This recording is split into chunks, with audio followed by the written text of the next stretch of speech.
Hello maths mojo में आपका बहुत बहुत स्वागत है। तो आज हम एक्सरसाइज 7.2 का थर्ड क्वेश्चन करेंगे। क्वेश्चन क्या है, determine if the points this are collinear. तो कोलिनियर की कंडीशन कैसे हम डिटरमाइन करेंगे, इसमें अगर हम इन तीनों पॉइंट, इसे ए पॉइंट कंसीडर कर लें, इसे बी एंड इसे सी, तो हमें ये कंडीशन सेटिस्फाई करनी है A B plus B C equals to A C. अगर हम ये वाली कंडीशन दिखा दें, मतलब ए और बी पॉइंट के बीच का डिस्टेंस निकाल लें, बी और सी पॉइंट के बीच का डिस्टेंस निकाल लें and A and C point के बीच का डिस्टेंस निकाल लें, और फिर इन दोनों का सम अगर इसके इक्वल आ जाता है तो वो कोलिनियर होंगे, और अगर नहीं आता है तो कोलिनियर नहीं होंगे। ठीक है, तो यहाँ पे हम पहले ए बी निकाल लेते हैं, ए और बी के बीच का डिस्टेंस। तो वही डिस्टेंस फॉर्मूला लगाएंगे। यहाँ पर हम ये दो पॉइंट ले लेंगे 1,5 एंड 2,3। ठीक है, इनके बीच अगर आप डिस्टेंस फॉर्मूला लगाओगे तो क्या आएगा यहाँ पे, √x2 माइनस ये x1 y1, ये x2 y2। तो ये हो जाएगा, फॉर्मूला क्या होता है हमारे पास, x2 माइनस x1 का square plus y2 minus y1 का स्क्वायर। एक बार हम फॉर्मूला लिख लेते हैं, फिर तीनों में यूज़ कर लेंगे। तो x2 माइनस x1 का स्क्वायर कितना होगा, 2 माइनस 1 का square plus y2 minus y3 का स्क्वायर, मतलब 3 माइनस 5 का स्क्वायर। इसे आप सॉल्व करोगे तो कितना हो जाएगा, ये 1 का स्क्वायर हो जाएगा, ये -2 का स्क्वायर हो जाएगा, और ये आ जाएगा हमारे पास 1 + 4 मतलब √5। ठीक है, तो ये √5 आ गया। फिर हम ऐसे ही बी सी फाइंड कर लेते हैं। बी सी कितना हो जाएगा, अंडर रूट, यहाँ पे हमारे पास बी और सी के पॉइंट्स क्या होंगे, अगर हम यहाँ पे लिखे, बी है हमारे पास 2,3 एंड सी है हमारे पास -2, -11। इस केस में इसे x1 ले लेंगे, इसे y1, और इसे x2, इसे y2। यहाँ पे अगर हम अप्लाई करेंगे तो कितना आएगा, -2 का स्क्वायर प्लस ये हो जाएगा हमारे पास -11 -3 का स्क्वायर। तो अगर आप इसे सॉल्व करोगे तो कितना आ जाएगा, ये √-4 का स्क्वायर प्लस -14 का स्क्वायर से आप सॉल्व करोगे तो ये हो जाएगा 4 का स्क्वायर 16 और 14 का स्क्वायर 196। तो इनका सम कितना आ जाएगा, 12 10 11 212। तो इसका स्क्वायर रूट 212 हो गया। इसी तरीके से हम ए सी निकाल लेंगे। तो ए सी हमारे पास आ रहा है √265। तो अगर आप देखो तो यहाँ पे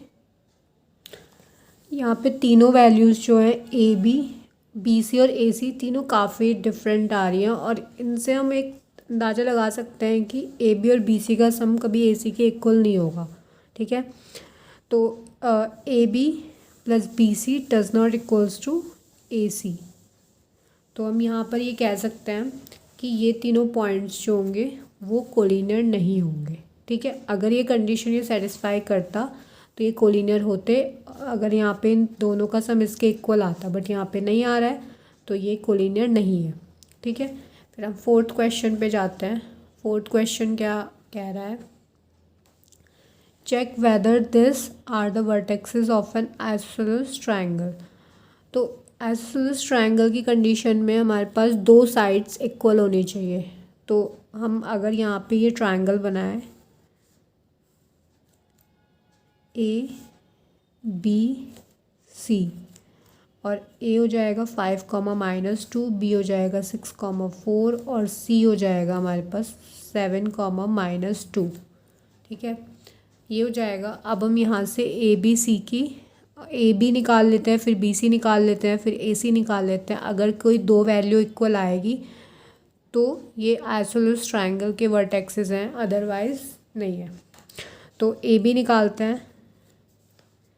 ए बी निकालेंगे तो कितना आएगा हमारे पास, ए बी हो जाएगा x2 माइनस x1 का स्क्वायर, ये x1 हो जाएगा x1 y1, और ये x2 y2।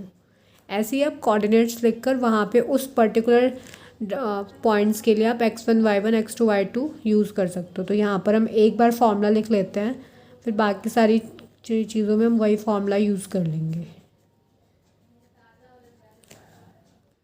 तो यहाँ पर अगर हम वैल्यू रखेंगे तो क्या हो जाएगा, 6 माइनस 5 का स्क्वायर प्लस 4 माइनस माइनस 2 का स्क्वायर।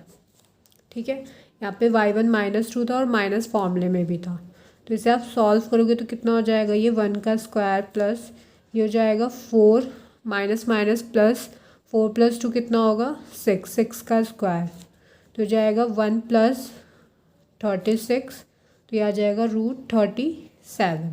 ठीक है, इसी तरीके से हम BC और CA भी निकाल लेते हैं।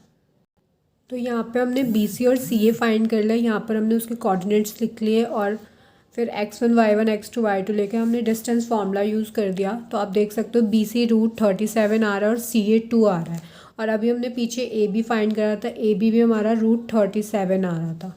इसका मतलब है कि हमारे पास ये जो 3 पॉइंट्स हैं वो सेम आ रहा है, तो हम ये सॉरी दो डिस्टेंस जो है, दो ट्राइंगल के दो साइड इक्वल आ रहे हैं, तो हम ये कह सकते हैं कि ABC एक आइसोसेलेस ट्राइंगल है। मतलब ये जो तीनों ABC पॉइंट है ये एक आइसोसेलेस ट्राइंगल के कोऑर्डिनेट्स हैं। तो AB = BC, so ABC is an isosceles triangle.